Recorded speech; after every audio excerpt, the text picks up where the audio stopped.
Hello everyone, my name is Jyoti Potluri and I teach in a special education classroom with 8 students in 3rd and 4th grade. All my students have ASD level 1 and they are nonverbal, some are minimally verbal. All my students use AAC devices, picture icons and visual schedules to express themselves. Because of this, the ideas of student leadership looks very different in my classroom compared to general education setting. When I first saw the title of Catherine Cadwell TEDx talk, students need to lead the classroom, not teacher. I paused for a moment. I tried to imagine what student leadership would look like for children who do not use a spoken language.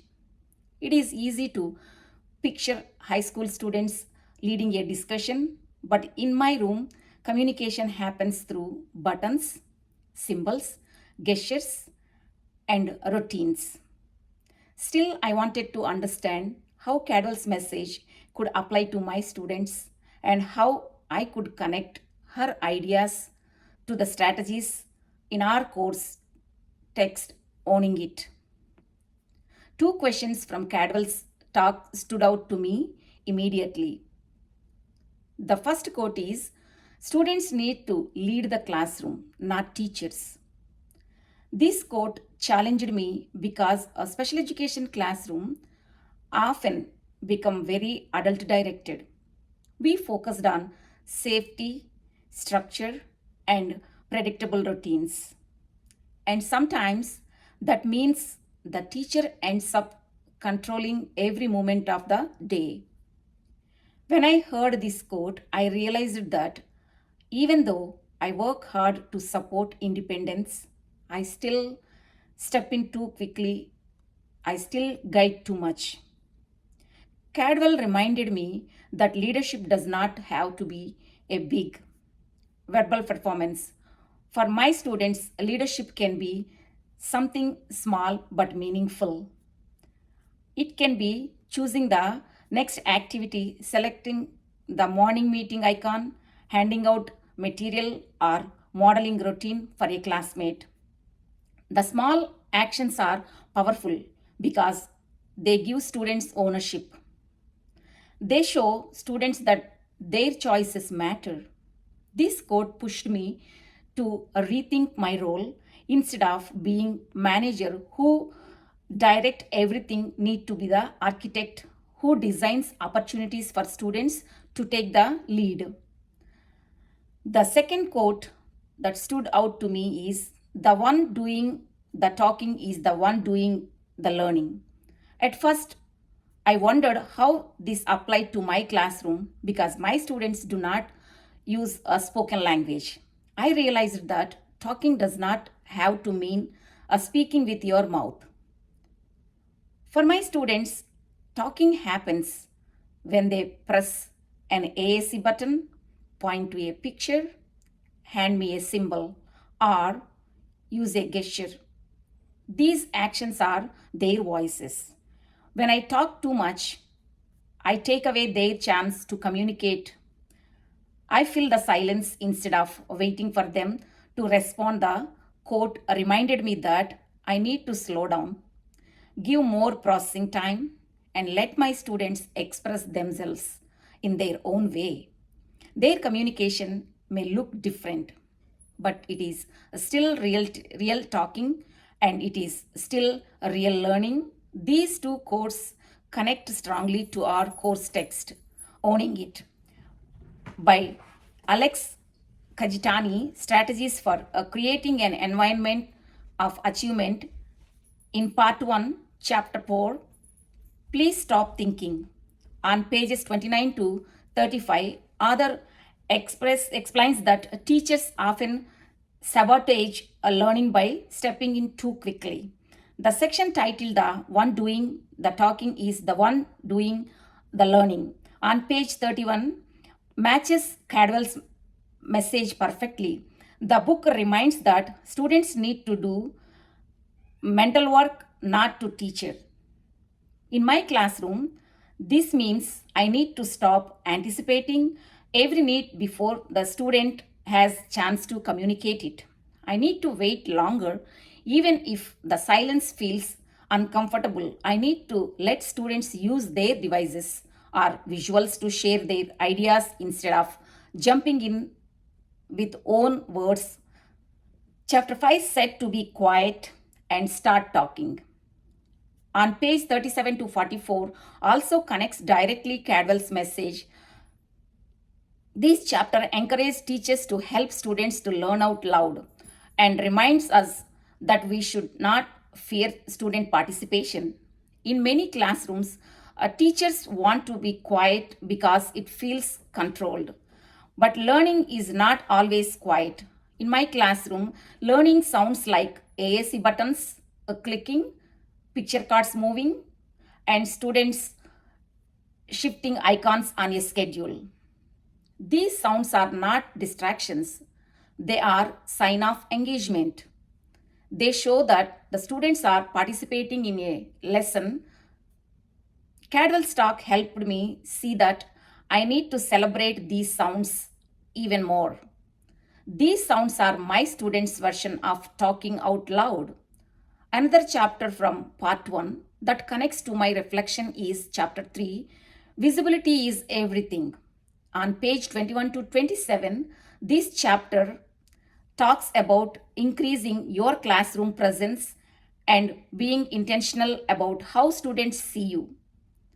The author describes strategies like greeting students at the door and keeping your head up. For me, this chapter connects Cadwell's ideas because it reminds me that my presence set the tone in the room. I need to be visible as calm, supportive adult. But I also need to avoid dominating space. In a self-contained ASD level 1 classroom, this means I create the structure, the visuals, and the routine, and then I step back enough for students to take ownership. I am present to support, but I am not the center of every interaction. To apply these ideas, I created a plan to bring more students, not leadership, into my classroom in a way that fits my students' communication needs. The first part of my plan is to shift our morning meeting routine from teacher led to student led. I will create a rotating student leader, a student leader role.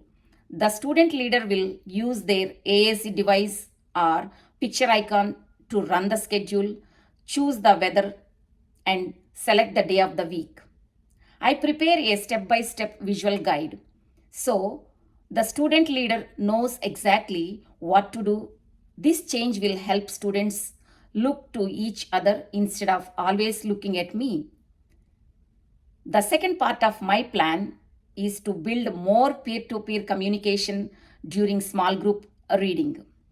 Instead of me asking all the questions and handing out materials, I will give the student leader a communication device programmed with simple phrases like your turn, look at the book, and point to the picture.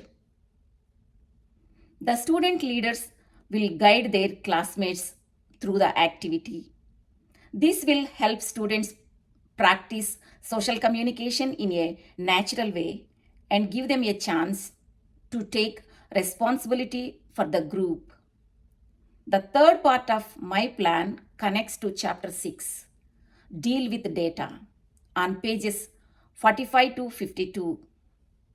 The pages talk about transforming our perception of data and making a real use of data by not keeping it secret.